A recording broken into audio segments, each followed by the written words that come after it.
So today I wanted to talk about this is another article that was actually sent into my Discord. Now this article, the name of it is Holiday Tips for Thin Allies. So this comes from the NAAFA, which, if we go right here, is actually the National Association to Advance Fat Acceptance.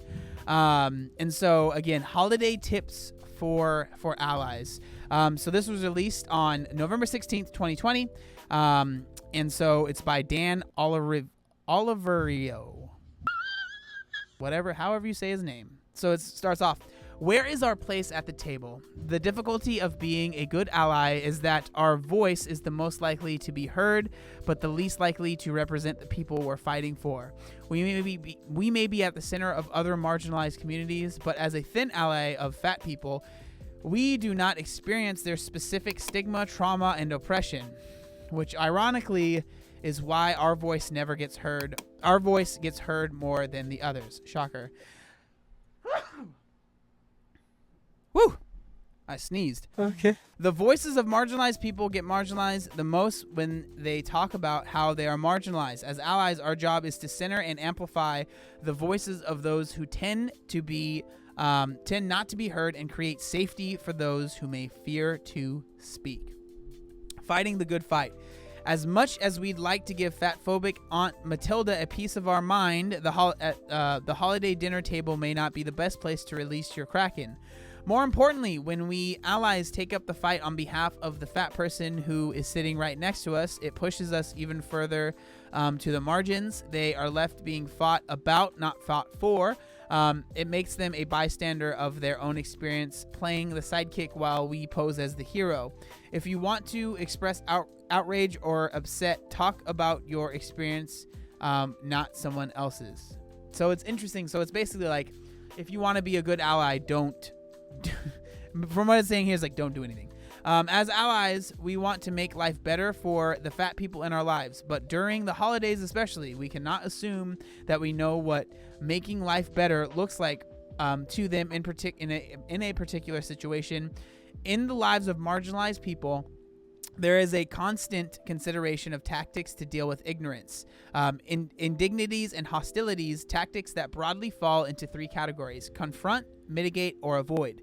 People have different communication styles and preferences. Even married couples, for example, sometimes have opposite communication styles. One person is brash and the other is diplomatic.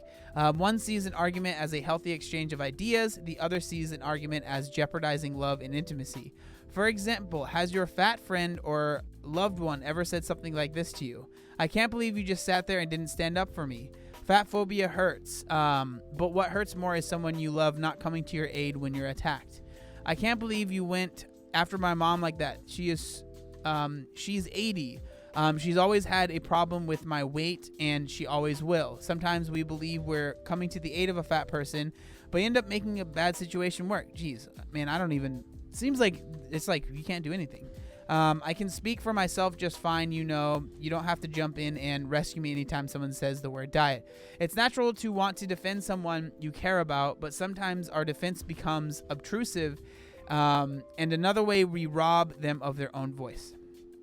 Oh, man. So like for me, the thing that's interesting is like a lot of the stuff that they're saying, I'm sure is totally true for, people that struggle with like being discriminated against because of their race, being discriminated against because of their sexual orientation. But like the thing that I've said this a million times, the thing that I struggle with is like your identity is not being a fat person, right? And so it's really strange to me that it's not even like, is this the same thing? It's just like the way that this article has been written is that like being fat is the same as being marginalized because of your size or because of your color, your skin color, because of your race, because of your sexual orientation, when I don't believe that those things are two in the same. So it's just really interesting that it starts off, well, it makes sense because it's coming from the NAFA, but it's interesting that it just is like, those are two in the same, they're all the same thing, so let's go. So how do we know what to ask? If one of these scenarios above has happened to you, you might have felt defensive or even unappreciated. Don't think of allyship as doing right or wrong, but as being a good person or a bad person. Think of it as providing what a particular person needs in a particular time.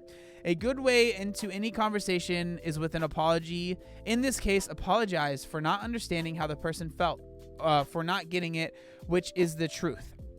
Then follow up by asking the person how they would prefer you to handle it going forward. This will not be the same for every fat person in every situation, but that's the point. The silence that got you in trouble with one fat person may be exactly what a different fat person prefers in order to keep the peace. Think of it this way. We may think we're coming to the rescue, but rescuing someone who doesn't want to be is called kidnapping. Well, I guess that's true.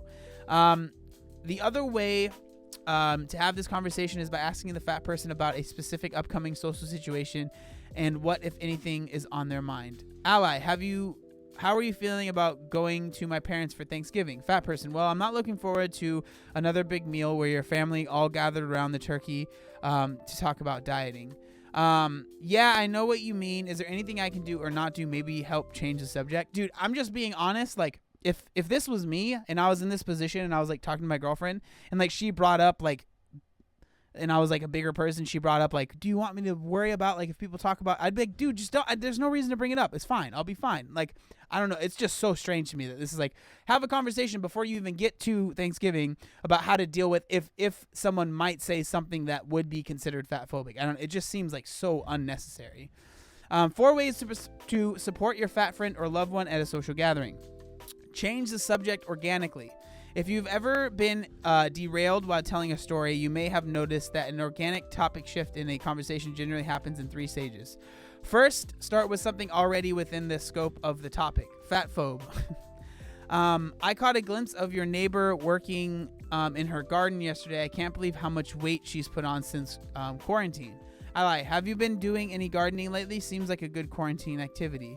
Fat phobe, not really, but I just noticed how fat she's been getting. Yeah, because people really talk like that.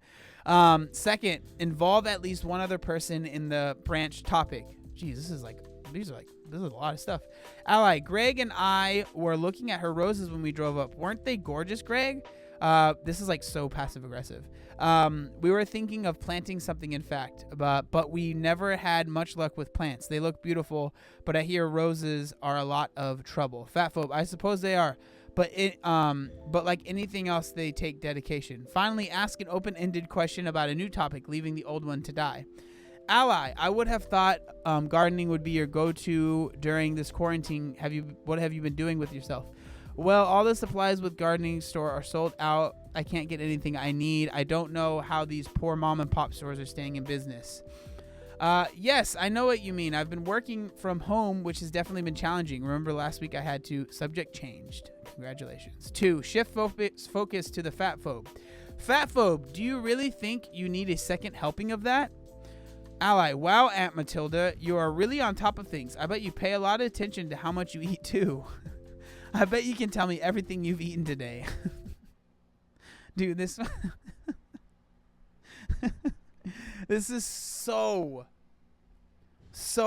like passive aggressive. It's funny, like, so she can't ask if you need a second serving of that, but you're allowed to ask what everything they've eaten today. But if that was switched the other way around, and then that person asked the fat person or whatever how much they ate or what they ate today, that'd be a huge deal, right? I think that's interesting. Fat phobe, well, not much. I've just been picking. But I think everyone should watch what they eat. Okay. Ally, yeah, but you watch what everyone else eats too. It seems really important to you. Did you get a lot of crap growing up for how much you ate? Did your parents Dude, who talks like this? Are you kidding me? Like, you're really expecting people to talk like this at a holiday dinner, and you think this is going to stop the conversation? Like, this would just heat everyone up. Like, this is just bad advice. Like, this is just bad advice. I don't know. That's just my own that's my own opinion, I guess. This works surprisingly well if your intention is education, outreach, or just creating some empathy. No, dude, this would make the situation so much worse. Like, oh my gosh, whatever. And in the right setting, it can lead to a deep and unexpected conversations. Of course, it will not spare your fat friend or loved one having to listen to the conversation. So perhaps it is best used when they are not within earshot. But if, oh my gosh. But if you talk about this with them in advance, they may tell you they see it for the opportunity that it is. Okay. Sideline or rescue. You notice that your fat friend Cindy has been cornered by your Uncle Jerry, who is singing the praises of his new diet he's discovered. Use a question as an invitation to separate the two. Cindy, do you have a moment to help me with something? I just got a text from yada yada yada, and I could really use your advice. Cindy can either accept the rescue, respond within a minute, and handle Uncle Jerry herself. Alternatively, you can sidelight Uncle Jerry by interrupting him. Oh, Uncle Jerry, I wanted to get your opinion on something. And then you ask him a question about something you know he's passionate about. You don't need to know anything about this passion. Jerry will tell you everything you need to know. I have a friend who's trying to decide what kind of car to buy, and I knew that you have some good advice. How far you pursue this fiction is up to you. It just needs to be long enough for Cindy to get away for a new topic to arise. This tactic also allows Cindy to return to the diet conversation if she really wants to. You haven't silenced anyone or fought their battle for them. This one makes a lot more sense to me, okay? Like this one, this would actually work, I think, right? Because like people are full of themselves, so if you just have them talk about themselves, then that would probably work. But like trying to say that this one, number 2, would like cause deep and meaningful conversations, like, dude, come on, bro. Like that's not what would happen. I'm sorry, that's my opinion.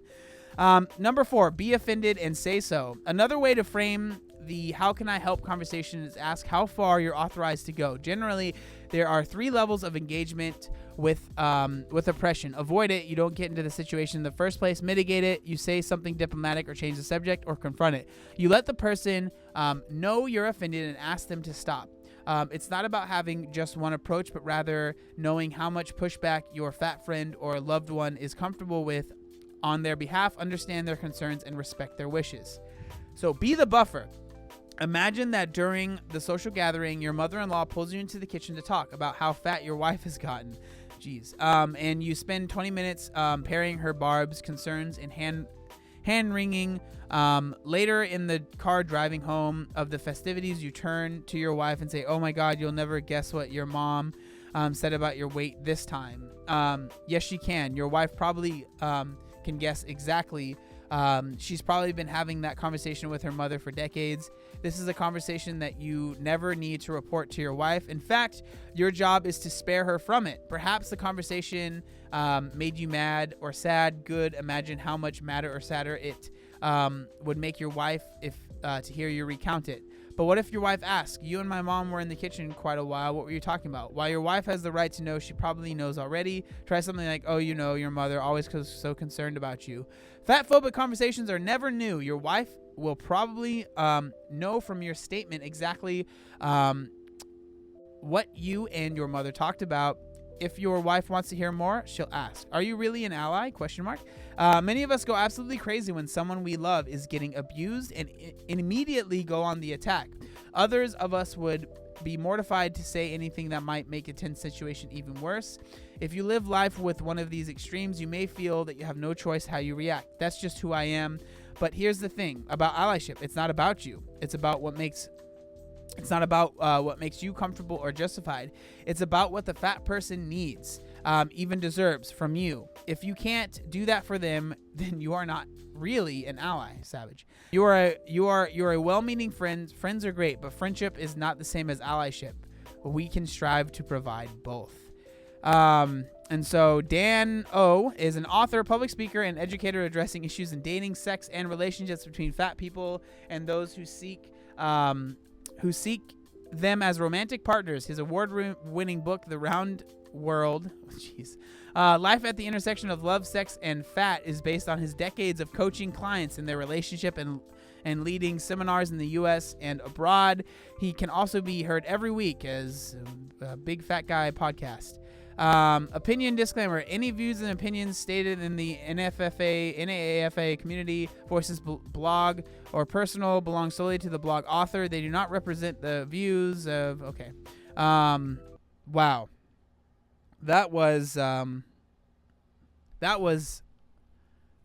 very interesting. I don't know. It's just like my biggest problem is like none of these things for me.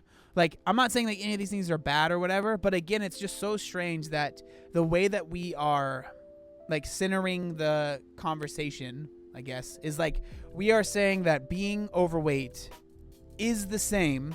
Like there was no like it is the same as being discriminated against because of your color, because of your race, because of your sexual orientation. Like, and I just genuinely don't agree with that. The reason that I don't agree with that is because it is something that you can fix.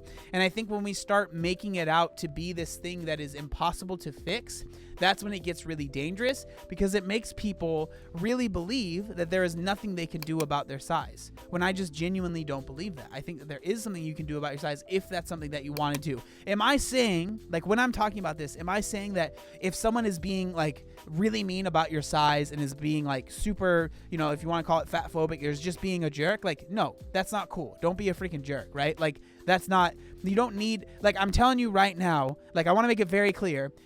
No one needs you to tell them that they are fat, okay? No one needs it. I promise you, anyone that is overweight knows that they are overweight, okay? You know that you are overweight if you're overweight. You know that you are fat if you are fat, okay? So, like, I want to make it very clear. I'm not saying you should go out to people and say you're fat and like this is what will help. Like I promise you, you're not helping. Okay. Like if someone has a conversation with you and they're asking you about losing weight, then by all means talk to them about that thing. I think that's fine. But if you're like, I would never, and I'm like a dude that's lost a lot of weight. Everyone knows that about me. Anyone that's going to be at a Thanksgiving dinner with me is going to be asking me about that. Right. But I would never in my life go up to someone when I am at a Thanksgiving dinner that might be overweight and be like, hey, I think it's, that's probably not the best thing for you to eat. Like, I would never do that. Like, I would absolutely never do that. And so I'm not saying that that's what you should be doing. But, like, it's just so strange to me that we are now conflating being oppressed because of your weight as the same as being oppressed because of your race or because of your sexual orientation or anything else that is impossible to change. And that's, like, my biggest, gripe with all of this stuff, I think, personally.